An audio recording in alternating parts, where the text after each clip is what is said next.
Assalamualaikum warahmatullahi wabarakatuh. Waalaikumsalam warahmatullahi wabarakatuh. Bismillahirrahmanirrahim. Alhamdulillahi rabbil alamin. Wassalatu wassalamu ala ashrafil anbiya'i wal mursalin, Sayyidina wa maulana Muhammadin wa ala alihi wa ashabihil mujahidin at-tahirin, amma ba'du. Bapak-bapak, ibu-ibu, saudara-saudara kaum muslimin yang berbahagia,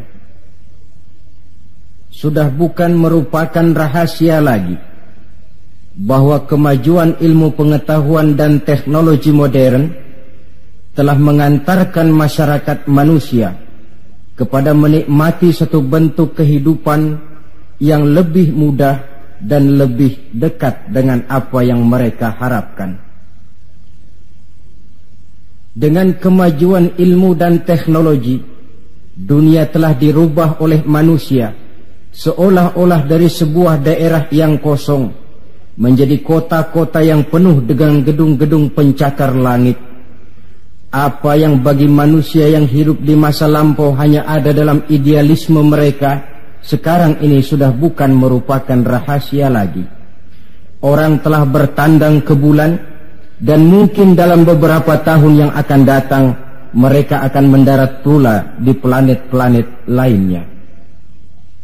Kekurangan tanah pertanian bisa diatasi dengan merubah gurun pasir yang gersang dan tandus menjadi areal pertanian yang subur.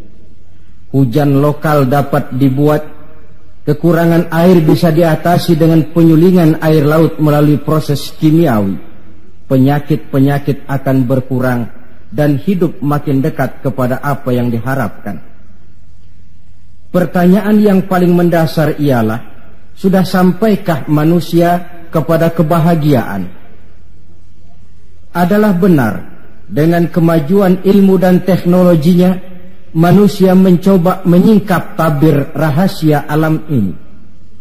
Namun tiap kali tabir rahasia itu terbuka, terbentuk pula misteri-misteri baru yang memerlukan jawabannya.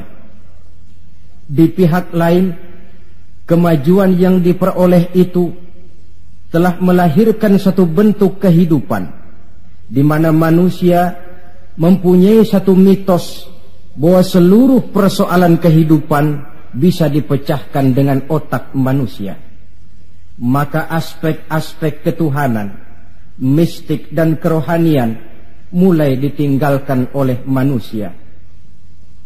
Saudara-saudara kaum muslimin yang berbahagia, maka sebagai efek dari kemajuan ilmu dan teknologi itu, kita melihat lahirnya kelompok-kelompok manusia yang otaknya penuh berisi ilmu pengetahuan modern, tapi jiwanya kosong dan hampa, merasa tidak puas dengan ini dan itu, walaupun hidup sudah serba ada dan serba cukup. Akibat lainnya ialah kerusakan terhadap alam. Kita maklum, manusia memulai orientasinya dengan tunduk kepada alam. Pada proses selanjutnya, manusia mulai mengadakan adaptasi, penyesuaian diri dengan alam.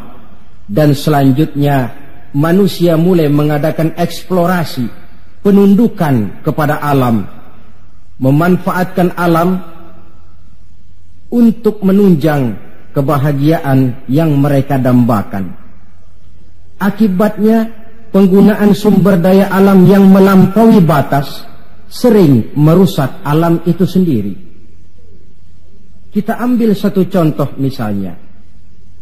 Akibat meningkatnya penggunaan bahan bakar dan penggunaan bahan kimia, maka terjadilah pencemaran udara.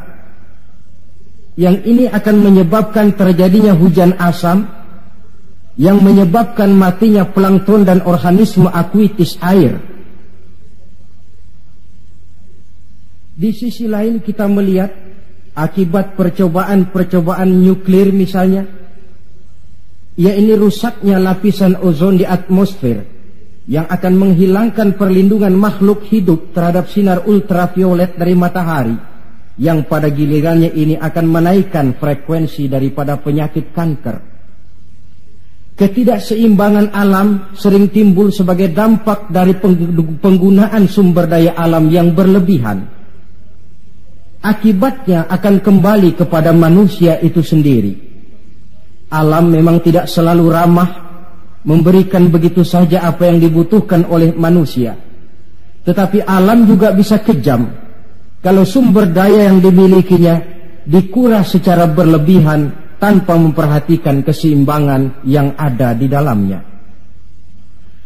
Oleh karena itu, marilah kita mencoba melihat gejala-gejala alam yang sering kita dapati di dalam kehidupan ini.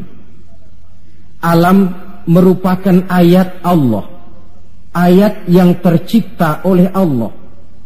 Manusia memang diperintahkan untuk memanfaatkan apa yang bisa dimanfaatkan dari alam ini, tetapi dengan tetap menjaga keseimbangan yang tidak akan menimbulkan dampak negatif bagi kehidupan manusia itu sendiri.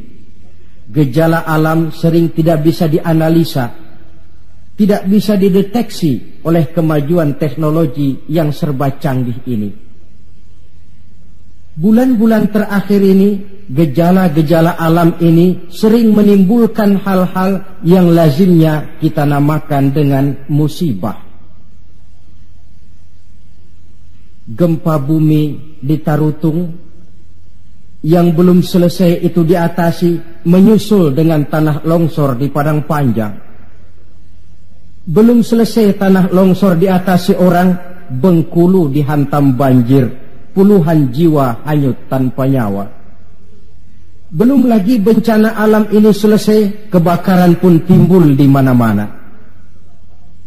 Gejala apa semua ini?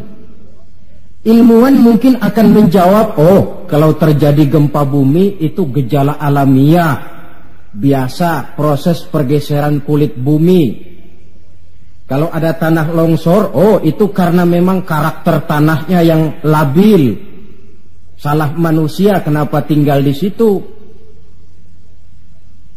Mungkin merupakan gejala alamiah, kata para ilmuwan. Mungkin proses pergeseran kulit bumi, kata ahli geologi. Mungkin karakter tanahnya yang memang labil, kata orang yang ahli tanah. Mungkin karena alam sudah bosan bersahabat dengan manusia, kata Ebit. Kalau tidak percaya, silahkan tanya kepada rumput yang bergoyang. Mungkin. Tetapi pada pertemuan kali ini, saya ingin mengajak kita semua untuk melihatnya dengan kacamata agama. Saya katakan tadi bahwa gejala alamiah sering tidak bisa dideteksi oleh ilmu dan teknologi modern. Berbagai macam analisa, berbagai macam kesimpulan diambil orang setelah terjadinya bencana. Sebelum terjadinya bencana tidak ada orang bicara soal itu. Sebelum Tarutung dilanda gempa, tidak ada orang cerita macam-macam. Sebelum Padang Panjang dihantam longsor, tidak ada analisa orang tentang karakter tanah yang labil. Setelah banjir terjadi, gempa melanda, topan bertiup, barulah analisa pun bermacam-macam. Maka pada kesempatan ini kita akan melihat gejala ini dengan kacamata agama. Menurut agama, apapun yang menimpa kita lazimnya dinamakan musibah. Musibah ialah ma asaban nasu min khairin aw syarrin. Apapun saja yang menimpa manusia, baik itu merupakan hal-hal yang positif ataupun yang negatif, itu dinamakan musibah. Sesuatu yang menimpa manusia. Tapi dalam proses penggunaannya kemudian, musibah ini lebih ditujukan kepada hal-hal yang sifatnya negatif dan tidak diharapkan oleh manusia. Saudara-saudara kaum muslimin, musibah yang datang menimpa manusia itu bisa merupakan 3 kemungkinan. Kemungkinan pertama sebagai ujian. Kemungkinan yang kedua merupakan teguran. Dan kemungkinan yang ketiga bisa juga merupakan azab. Jadi kalau datang musibah menimpa kita, hal pertama yang harus kita teliti, ini ujian atau teguran atau merupakan azab. Kalau musibah itu menimpa orang-orang yang beriman, petani yang rajin sujud tapi sawahnya dihantam wereng, peladang yang rajin beribadah tapi kebun jambunya dimakan ulat misalnya, itu merupakan ujian.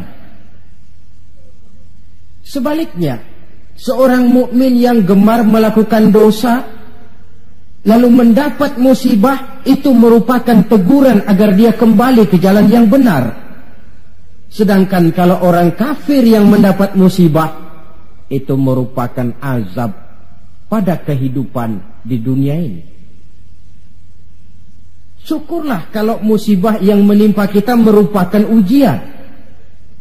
Sebab musibah yang merupakan ujian ini, jikalau kita jalani dengan lapang dada, tetap bertawakal kepada Allah, akan memberikan pahala kepada kita.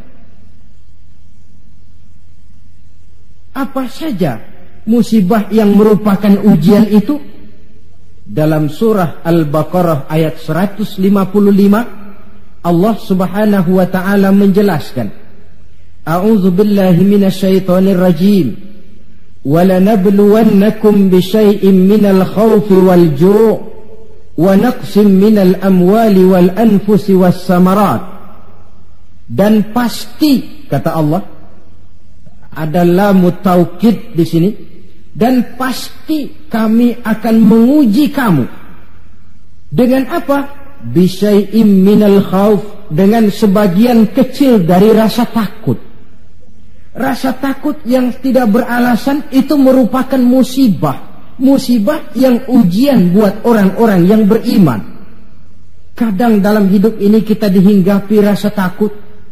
Yang kaya takut jatuh miskin. Yang berpangkat berkedudukan tinggi takut kalau jatuh lagi. Takut pensiun. Takut dan paling akhir takut mati. Bisyai'im minal khauf, kami coba, kami uji kamu dengan sebagian kecil daripada rasa takut. Wal ju', dan rasa lapar. Kelaparan yang melanda dunia di Ethiopia misalnya, di Bangladesh misalnya, dan di belahan bumi-bumi lainnya. Timbul pertanyaan, di negara-negara komunis itu jelas orangnya tidak bertuhan semua, tapi jarang yang kedengaran kelaparan. Apa ini? Inilah ujian buat orang-orang yang beriman. Sebagian kecil dari rasa takut dan rasa lapar. Wa naqsin minal amwal, kekurangan harta, entah kemalingan, entah kebakaran, entah banjir yang menyebabkan rusaknya harta benda, wasamarat, dan kekurangan buah-buahan, panen tidak jadi, musim panas berkepanjangan, wereng, ngamuk, ulat melanda. Ini merupakan musibah yang ujian. Menghadapi ujian semacam ini, Allah menjelaskan dalam kalimat berikutnya, wabasyiris sabirin, dan gembirakanlah orang-orang yang sabar menghadapi ujian tadi itu. Siapa sih orang yang sabar itu? Dalam pengertian sehari-hari, maaf ya, kita sering salah kaprah dengan sabar ini. Menurut kita yang namanya sabar itu orang yang diem, ayem, nggelenggem, gak macem-macem, itu kita sebut sabar. Sudah ketahuan gak salah apa-apa, kepalanya ditampar orang, kelepak, diem aja. Temennya bilang, sampean gak salah ditampar kok diem. Saya lagi sabar. Oh, saya kira sabar yang begini ini sabar yang salah pasang. Siapa sih orang yang sabar ini? Ayat selanjutnya menjelaskan, ini yang disebut tafsirul ayat bil ayat. Ayat mentafsirkan ayat. Siapa orang yang sabar itu?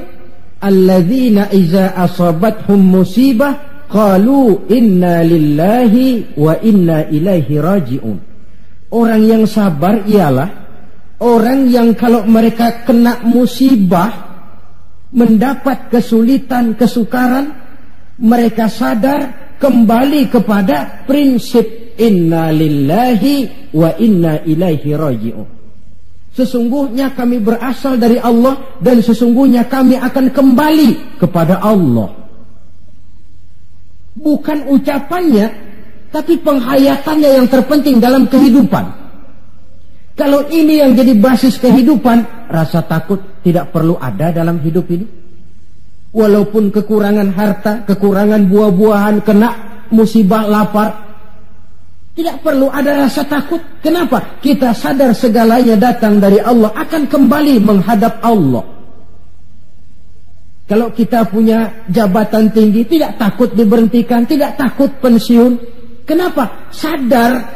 Dulu pun waktu saya lahir ke dunia, saya enggak bawa jabatan apa-apa. Kalau sekarang harus pensiun atau diberhentikan, inna lillahi wa inna ilaihi raji'un. Terlahir pun ke alam ini, tidak ada saya menyandang pangkat. Kan tidak ada bayi lahir di pundaknya lalu jadi kopral. Tidak ada. Inna lillahi wa inna ilaihi raji'un.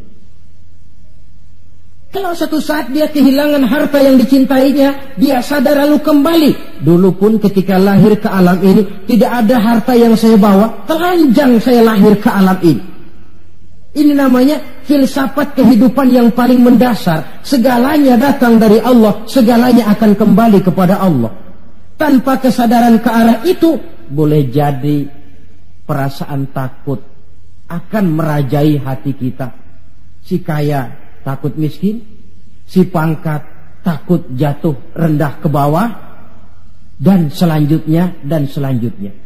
Tapi orang yang sadar segalanya datang dari Allah, segalanya akan kembali kepada Allah, apa yang perlu dirisaukan? Apa yang perlu ditakutkan? Karena basis kehidupannya dia pasrah. Segala yang saya punya, segala yang saya miliki dalam kehidupan ini cuma titipan dari Allah. Kembali semuanya menghadap kepada Allah. Ma'asyiral muslimin rahimakumullah. Itulah sebabnya seorang muslim setiap mendapat musibah, dia harus mengucapkan inna lillahi wa inna ilaihi raji'un. Jangan macam kita ini inna lillahinya kalau ada orang mati saja. Sampai dulu dalam satu pengajian, seorang kiai tanya santrinya, kemana si fulan tidak datang? Kata temannya, si fulan sakit kiai. Kata kiai, inna lillahi wa inna ilaihi raji'un. Temennya nyaut, kiai belum mati dia. Loh, kata kiai, sakit itu kan musibah. Setiap terkena musibah, orang dianjurkan, disunahkan mengucapkan inna lillahi wa inna ilaihi raji'un.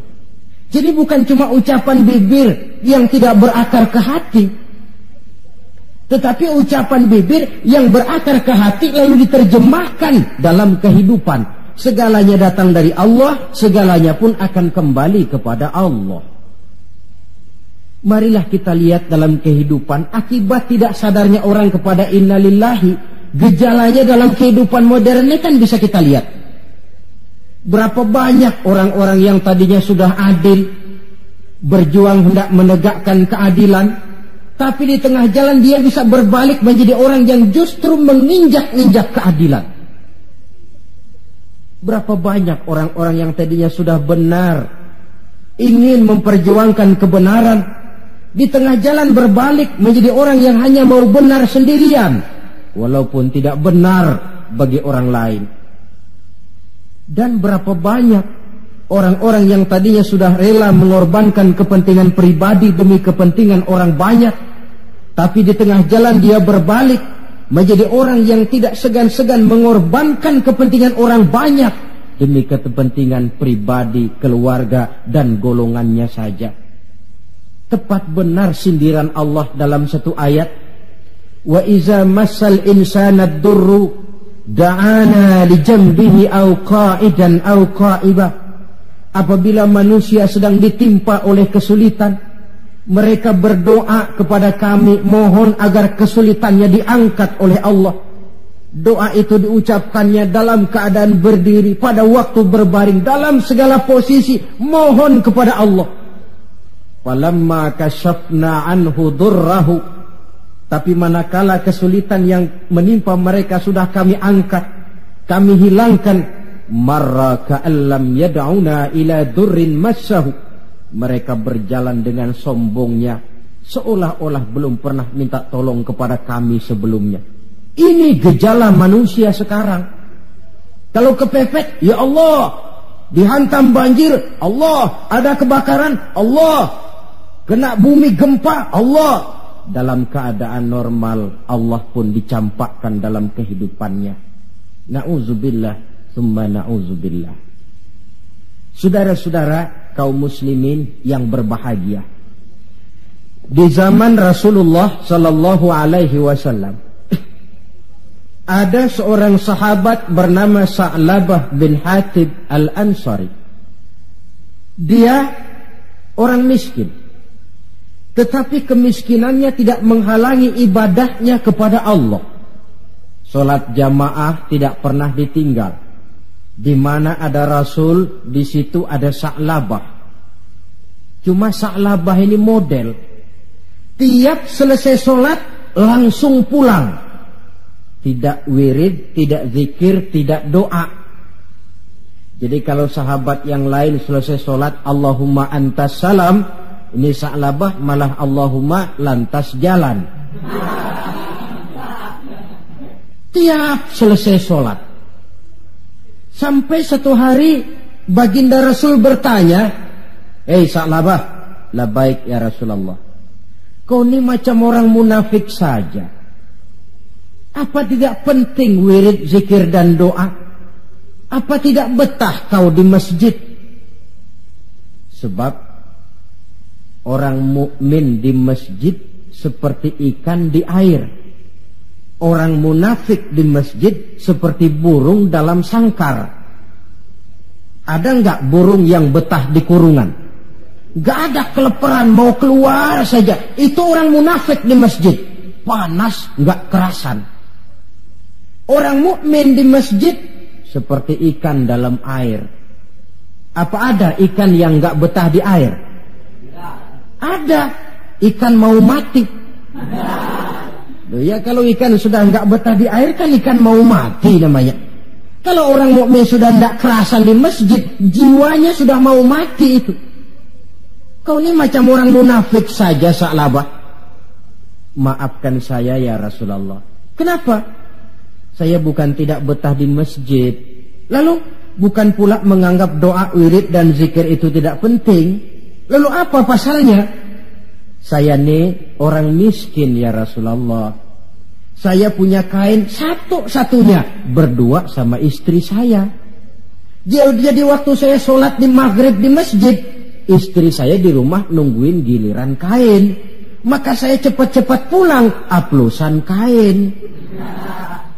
Oh ini kan kere ini. Oh begitu ya. Lalu gimana? Sekarang gini saja ya Rasul, ini sudah kadang ditanya. Kemarin-marin saya mau minta sendiri, malu. Ini sudah kadang ditanya lah, saya berani. Gimana? Tuankan Rasul. Lalu, namanya Rasul kan doanya jarang meleset. Jadi, tolonglah doakan kepada Allah supaya saya jadi orang kaya. Kalau saya kaya ya Rasul, saya punya kain sendiri, istri punya kain sendiri, asyik saya ibadah, saya akan wirid, saya akan zikir, saya akan tenang di masjid. Biasa, omongan orang belum punya duit. Itu selalu begitu. Sa'labah, kata Rasul, labaik ya Rasulullah. Qalilun tuaddi syukrahu khairun min katsirin la tutiquhu. Sedikit kamu syukuri itu lebih baik daripada banyak tapi kau tidak kuat bawanya. Sedikit kamu syukuri, nanti Allah tambah ketimbang banyak tapi kau tidak kuat membawanya, apa gunanya? Kalau memang cuma gelas secangkir, dituangi air 1 ember pun lebihnya akan jadi mubazir. Tahu dirilah kita. Begitu ya? Oh ya sudah kalau begitu. Pulang Sa'labah. Besoknya bertemu lagi dengan Rasul. Bagaimana Sa'labah? Sudah ya Rasul. Sudah apa? Sudah saya pikir-pikir. Lalu? Ya syukur sih syukur. Cuma saja kalau kain satu berdua rasa-rasanya repot juga awak nih nak bersyukur. Jadi bagaimana? Sudahlah ya Rasul, doakan saja saya jadi orang kaya lah. Sa'labah, saya ya Rasul. Kau ini kan orang Islam toh? Iya. Nah, orang Islam itu yang jadi contoh siapa? Tuhan ya Rasulullah. Betul? Betul. Kau lihat saya kaya enggak? Enggak. Kenapa minta kaya? Iya ya. Iya, pulang. 2 kali knock out. Hari ketiga datang lagi dia ke masjid nekat. Ya Rasulullah, gimana Sa'labah? La in atani Allahu min fadlihi la usaddiqanna wa la akunanna minas salihin. Kalau Allah memberikan rezeki kepada saya, kalau saya jadi orang kaya ya Rasul, pokoknya saya akan jadi orang soleh, tekun ibadah. Wala a'ti kulladzi haqqin haqqah. Akan saya berikan tiap orang haknya. Pokoknya kalau saya kaya, sip dah. Omongan orang belum kaya memang begitu. Saudara-saudara, kata Rasul, Sa'labah yang benar. Benar. Yakin? Yakin. Janji ya? Janji. Mari saya baiat. Selesai baiat didoakan oleh baginda Rasul, Allahumma rzuq Sa'labah, ya Allah berikan rezeki kepada Sa'labah. Selesai didoakan, Sa'labah dihadiahkan seekor kambing oleh baginda Rasul. Kambing perempuan, sedang hamil, malah nggak ada suaminya lagi. Ya nggak apa-apa kambing. Saya ini cerita kambing. Kambingnya hamil nggak ada suaminya. Kambing. Yang orang jangan tersinggung loh. Saya ngomong kambing. Sa'labah, kau bawa pulang kambing ini, kau pelihara, mudah-mudahan membawa berkah. Baik ya Rasul. Dibawa pulangnya kambing itu, dirawatnya baik-baik. Lalu lahiran kambing itu. 1 jadi 2, 2 jadi 3, 3 lahir lagi jadi 5, 5 jadi 7, 7 jadi 10, 10 jadi 15. Makin lama makin banyak kambingnya, makin sibuk. Datang sholat mulai terlambat.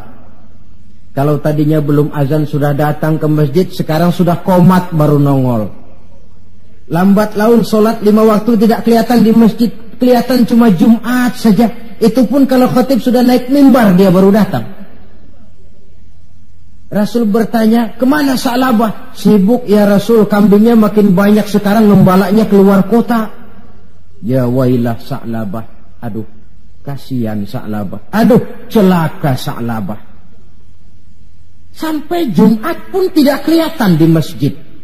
Kelihatan paling-paling cuma Idul Fitri sama Idul Adha.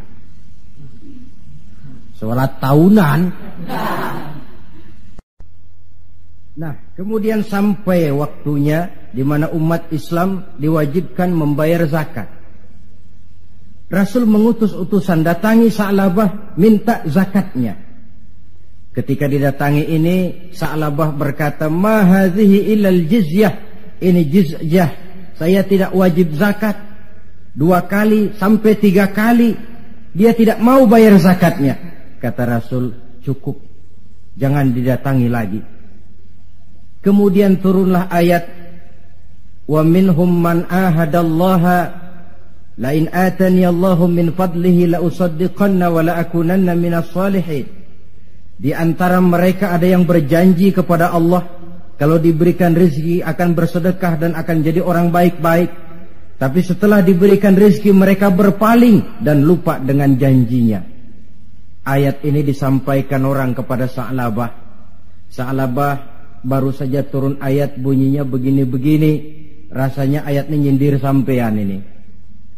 Ah, enggak ah. Habis siapa lagi yang punya mental macam ini? Dia sadar.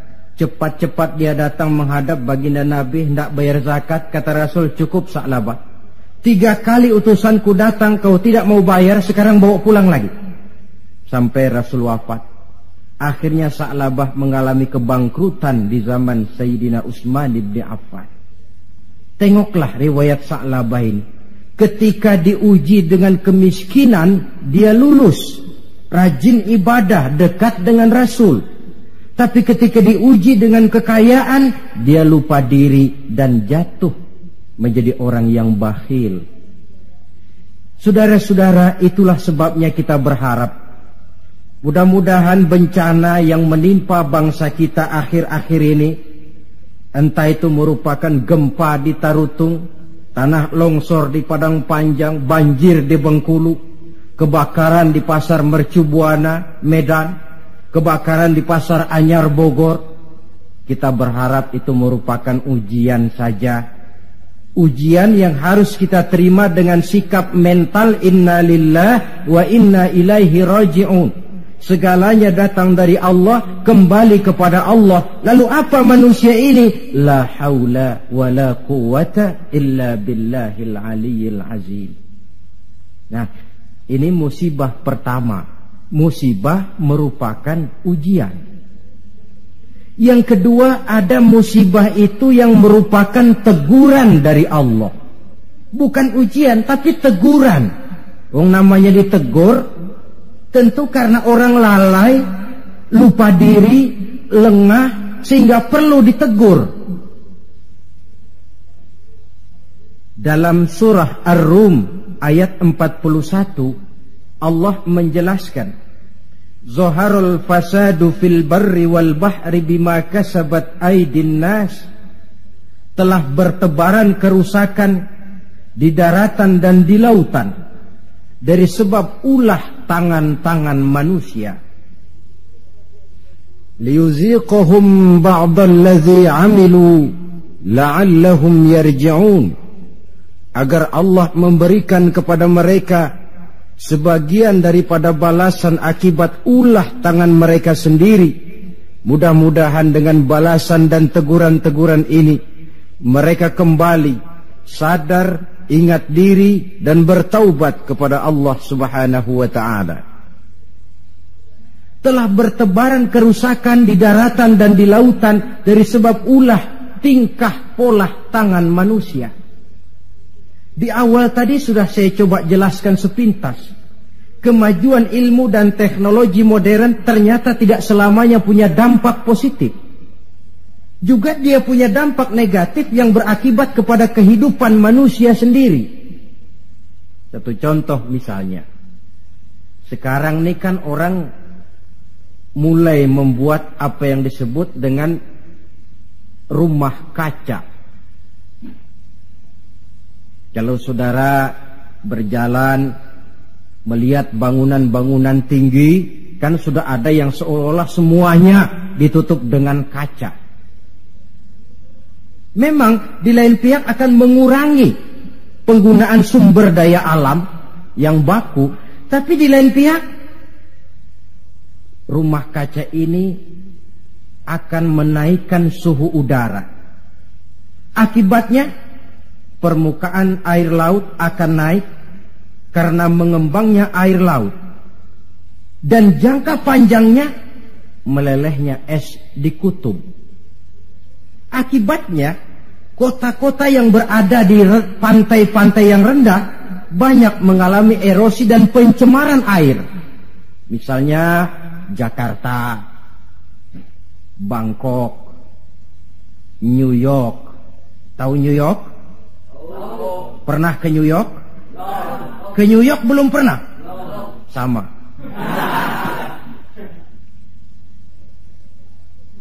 Lalu percobaan nuklir, taruh kata di bawah tanah, tapi efek negatifnya tadi saya katakan, rusaknya lapisan ozon di atmosfer sana, di daerah Antartika, yang akan menghilangkan perlindungan makhluk hidup terhadap sinar ultraviolet dari matahari.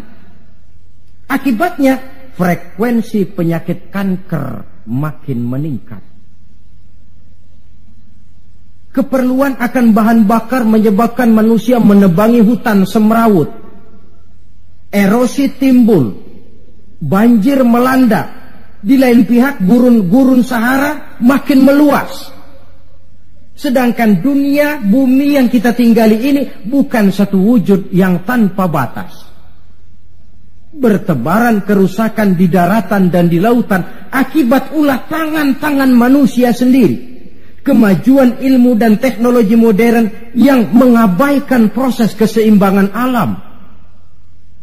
Sunnatullah kata kita orang beragama, hukum alam kata orang sekuler, natural of law katanya bahasa kerennya. Akibatnya manusia sendiri yang merasakannya. Maka musibah-musibah yang datang ini teguran. Manusia, jangan terlalu mengeruk sumber daya alam. Hai manusia, sadar bahwa kemampuanmu terbatas. Hai manusia, ilmu dan teknologi itu merupakan sedikit sekali dari ilmunya Allah. Tidak wajar lalu meloncat menjadi angkuh dan sombong karena temuan-temuan yang didapatinya di dalam penelaahan ilmiahnya. Ini bencana musibah yang merupakan teguran. Atau di dalam satu masyarakat yang maksiatnya merajalela, yang ma'ruf jalan tapi yang munkar juga jalan. Artinya 50-50.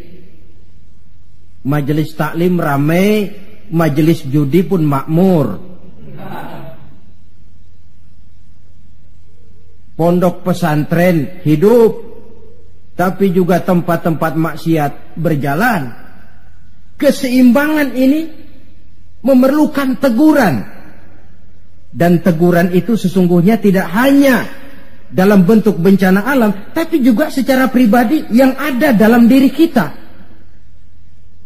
Kalau kulit mulai keriput, teguran itu, awas kereta mau berangkat. Jangan tua-tua keladi nak, makin tua makin menjadi. Sadarlah diri. Kalau uban sudah bertabur, kalau pandangan sudah lamur, kalau pendengaran sudah kabur, kalau makan pun cuma kuat makan bubur, tandalah tuh sudah dekat ke lubang. Awas kereta mau berangkat. Teguran yang datang menimpa diri dalam bentuk yang luas yang merupakan bencana alam, musibah dan sebagainya. Ini bentuk yang kedua. Bencana merupakan teguran. Bentuk yang ketiga, ada bencana itu, musibah itu yang merupakan azab dari Allah. Dalam surah Ali Imran ayat 112 Allah Subhanahu wa taala menjelaskan, "Duribat 'alaihimu dhillatu aynama thuqifu." Dimanapun mereka berada, mereka akan ditimpa oleh kehinaan. Illa bihablim minallah wa hablim minan nas. Kecuali mereka yang teguh berpegang dengan tali Allah, agama ini, wa hablim minan nas, dan tali hidup bermasyarakat. Waba'u bighadabim minallah, mereka akan mendapat murka dari Allah. Waduribat alaihimul maskana, juga ditimpakan kehinaan dan kerendahan kepada mereka. Apa penyebabnya? Dzalika biannahum kanu yakfuruna biayatillah wa yaqtuluna al-anbiya'a bighairi haqq. Dzalika bima 'asaw wa kanu ya'tadun. Ada 4 penyebabnya menurut Ali Imran ayat 112 ini. Kenapa ditimpakan kehinaan, kerendahan? Lahir di tengah negara Katulistiwa, bagaikan jamrut mutiara, daerahnya subur makmur, hijau ranau, gemah ripah loh jenawi. Tapi kadang-kadang tertimpa kelaparan, tertimpa ketakutan. Apa penyebabnya? 4 penyebab utama. Pertama, yakfuruna bi ayatillah. Mereka ingkar dengan ayat-ayat Allah. Baik ayat yang terucap oleh Allah yang kita namakan wahyu, Al-Quran, atau ayat yang tercipta oleh Allah, alam ini. Mereka ingkar. Mereka ambil manfaat dari alam. Mereka kuras alam, tapi mereka tidak pernah syukur kepada Sang Pencipta alam. Kalau bahasa kasarnya kira-kira Tuhan kan jengkel. Bumi gue aja lu manfaatin gue nya, lu gak mau sembah. Ingkar, kafir kepada ayat Allah. Itu yang mendatangkan musibah. Dijelaskan dalam An-Nahl 112. Wa daraballahu mathalan qaryatan kanat aminatan mutmainnah. Allah memberikan satu contoh tentang kampung, kota, negara yang aman, tenang, tentram, damai. Ya'tiha rizquha ragadan min kulli makan. Rizkinya datang dari arah manapun saja. Apa saja ditanam tumbuh, menghasilkan buah yang bermanfaat. Air mengalir dengan jernih. Sawah terhampar luas, hijau menguning. Rempah-rempahnya tidak terkira lagi. Fakafarat bi'an'umillah, tapi penduduknya ingkar kepada nikmat Allah. Apa yang terjadi? Fa'azaqahallahu libasal ju'i wal khauf bima kanu yasna'un. Akibatnya Allah hantam mereka dengan kelaparan dan ketakutan dari sebab ulah mereka sendiri. Jadi musibah yang merupakan azab itu datang, penyebab pertamanya orang kufur kepada ayat-ayat Allah, baik yang terucap oleh Allah yaitu wahyu, atau kufur kepada ayat yang tercipta oleh Allah, yakni alam yang terbentang ini. Penyebab yang kedua, wa yaqtuluna al-anbiya'a bighairi haqq. Mereka membunuh para nabi tanpa alasan yang benar. Membunuh nabi. Loh Pak, zaman sekarang kan nggak ada nabi, bagaimana kita mau membunuh nabi?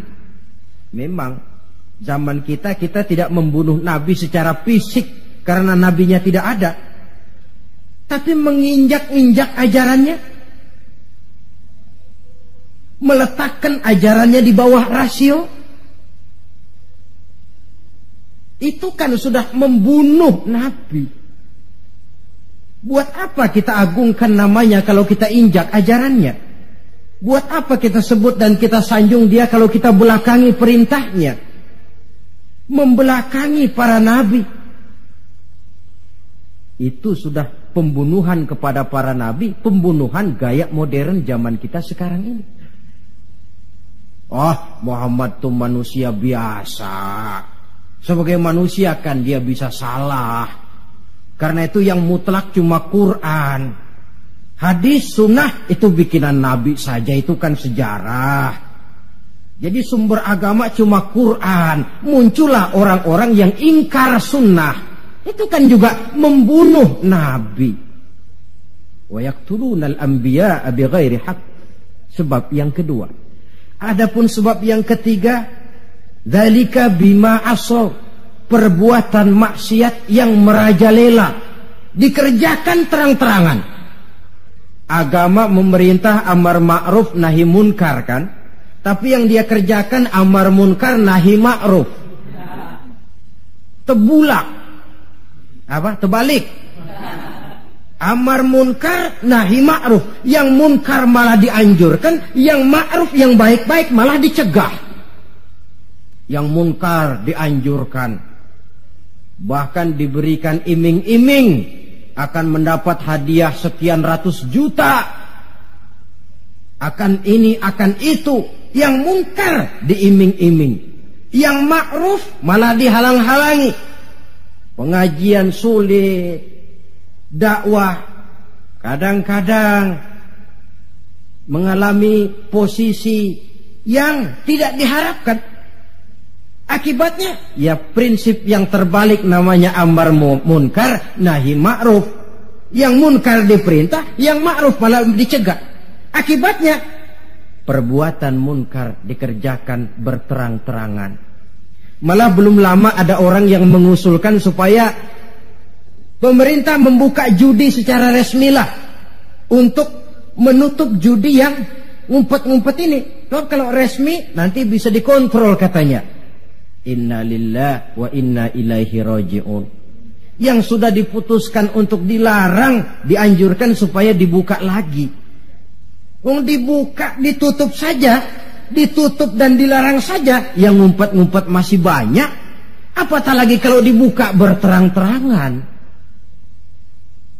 Judi kronis, mabuk jadi kebanggaan, perbuatan zina sudah cerita harian. Malah yang aneh bin ajaib kadang-kadang terjadi sedarah sendiri. Ada bapak melalap anak kandungnya, ada anak kandung tidur sama ibunya. Kalau tidur biasa wajar, ini tidur-tidur. Allahu Akbar. Perbuatan maksiat yang merajalela mengundang azab. Yang keempat, penyebab yang keempat, wa kanu ya'tadun. Mereka benar-benar telah melampaui batas. Yang kaya melampaui batas, menumpuk kekayaannya. Beli gunung, beli laut, beli langit kalau bisa.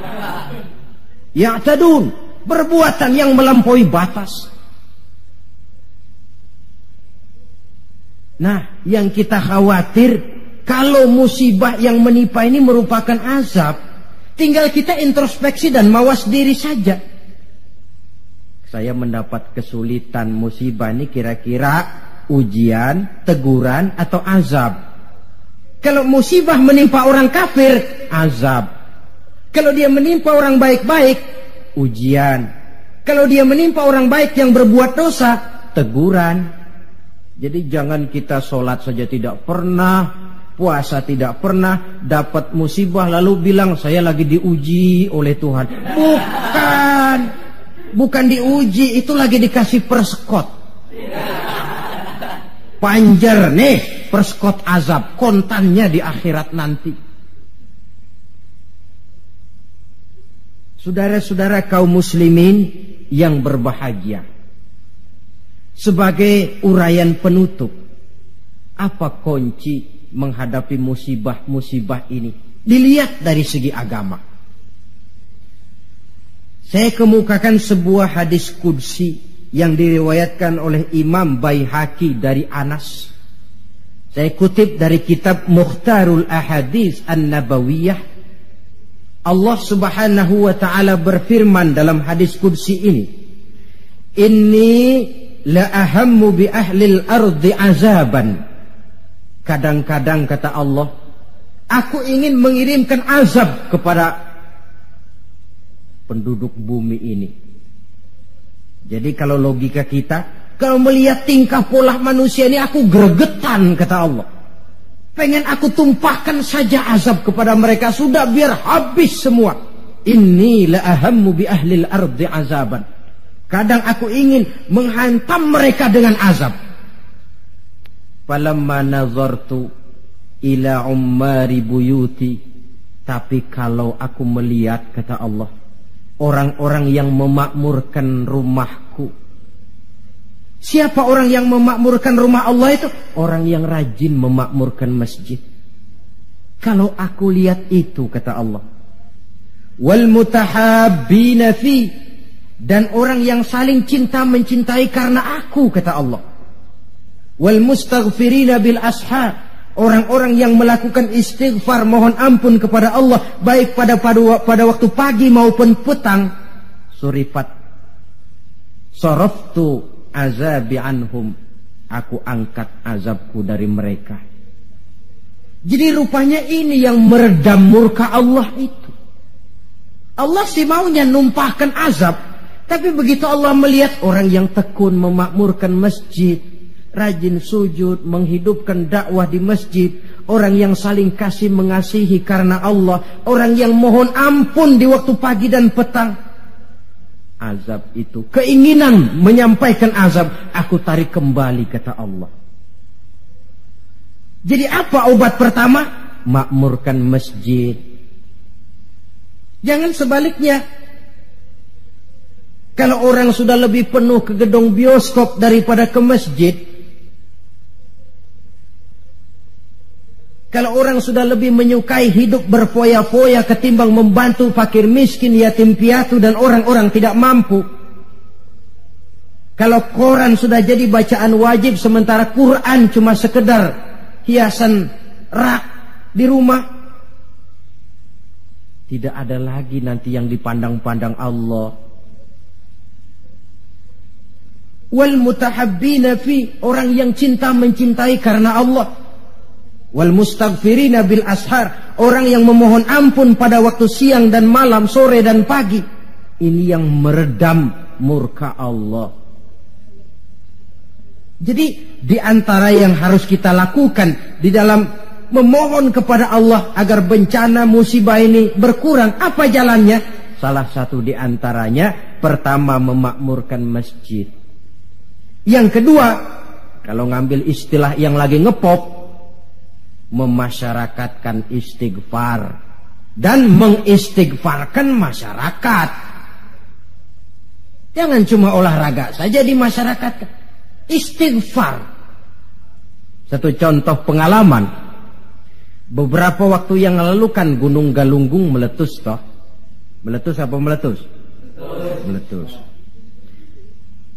Di kaki Gunung Galunggung, di desa yang namanya Kikisik, tinggal seorang ajengan, kiai kalau di Jakarta bilang, Ajengan Sadili. Beliau belum lama meninggal dunia. Orang lain pindah, beliau tenang saja di situ.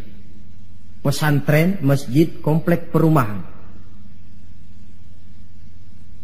Saya pernah berziarah ke tempat beliau pada saat gunung sedang aktif, meletus. Saya tanya, Ajengan, apa ndak kepengen hijrah? Hijrah? Iya. Saya malah menganjurkan, kata beliau. Tapi hijrah yang saya anjurkan itu pindah dari maksiat kepada taat. Pindah dari jauh kepada Allah menjadi dekat dengannya. Pindah dari menentang Allah menjadi taat kepadanya. Pindah dari malas ibadah menjadi rajin ibadah. Hanya dengan hijrah macam ini insya Allah Galunggung reda. Sebab siapa sangka dia bakal meletus. Tidak diawasi, tidak masuk gunung yang frekuensinya itu membahayakan dalam waktu singkat seperti Anak Krakatau atau Merapi. Tahu-tahu meletus, dan letusannya cukup lama, memakan waktu 1 bulan lebih. Nggak, saya bilang Ajengan, maksud saya hijrah pindah tempat tinggal ini bahaya kelas 1. Kalau lahar jatuh habis ini. Lalu beliau membacakan satu ayat yang saya tercenung. Apa ayat yang beliau baca? Wa ma kana li nafsin an tamuta illa bi iznillah. Tidak ada orang akan mati kalau bukan dengan izin Allah. Biar saya tetap di sini, kalau Allah tidak izinkan saya mati, insya Allah saya selamat. Lantaran yang ngomong kiai, ahli ibadah, saya setuju. Tapi kalau yang ngomong okem, biar saya di sini, kalau Allah nggak izinkan kan saya selamat. Alah, jangan bertingkah lah, pindah aja. Kita ini kan kadang-kadang tidak melihat makom ya, kedudukan di sisi Allah. Orang lain baca ini bisa begini ya, orang lain kiai, kita yang bukan kiai lalu mau ikut-ikutan.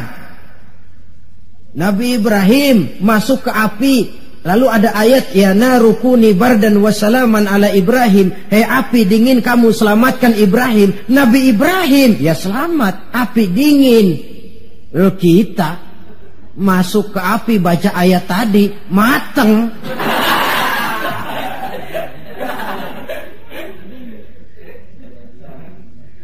Dan memang lahar yang jatuh itu menyingkir. Rumah Pak Kiai itu dilewati saja oleh lahar, tidak masuk ke dalamnya. Ya Allah, saya teringat hadis qudsi ini. Orang yang tekun memakmurkan masjid, orang yang kasih mengasihi karena Allah, orang yang beristighfar di waktu pagi dan petang, di kala siang dan malam, di tengah maksiat melanda kehidupan, di kala orang lupa diri dan lupa daratan, hancur di meja judi, hanyut dalam botol-botol minuman keras, terlena di tempat-tempat pelacuran, dinina bobokkan oleh korupsi dan penyalahgunaan jabatan dan wewenang.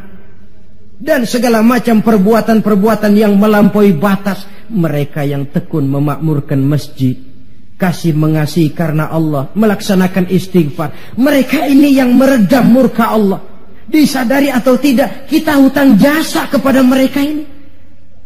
Kalau tidak lantaran mereka, habis sudah digulung bumi ini. Ini menurut janji Allah dalam hadis qudsi. Karena analisa yang kita pegang ini analisa agama. Saya tidak melihatnya dari analisa sosial, politik, kebudayaan, ekonomi. Tidak, memang di luar kemampuan saya. Disiplin agama mengajarkan kita begitu. Dengan kata lain, seharusnya kalau ada orang memakmurkan masjid, itu yang kita bantu. Kasih mengasihi karena Allah, itu yang kita dorong. Orang yang melaksanakan istighfar, itu yang kita dekati. Alhamdulillah ya, masih ada yang istighfar. Alhamdulillah ya, masih ada yang memakmurkan masjid. Jangan, alah orang gaek lah, orang tua kertu kerjanya cuma megang-megang tasbih saja. Apa sih bisanya? Cuma istighfar saja. Istighfar ini yang meredam murka Allah. Alah, kerjanya main di masjid mulu, taklim khutbah. Apa itu? Ini yang meredam murkanya Allah. Bahkan dalam hadis lain, laula suyukhun rukka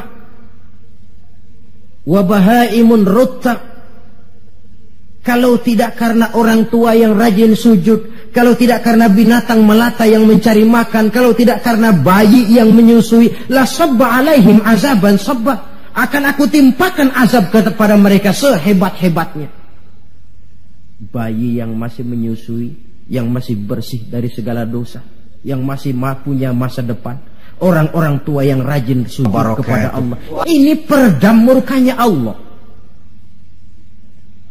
Jadi kesimpulan di antara resep mengatasi musibah akhir-akhir ini dari kacamata agama, pertama makmurkan masjid, yang kedua tumbuhkan saling kasih mengasihi karena Allah, yang ketiga memasyarakatkan istighfar dan mengistighfarkan masyarakat. Kaum muslimin, inilah saja yang kita bicarakan pada pertemuan kali ini. Semoga ada manfaatnya. Terima kasih atas segala perhatian. Mohon maaf atas segala kekurangan.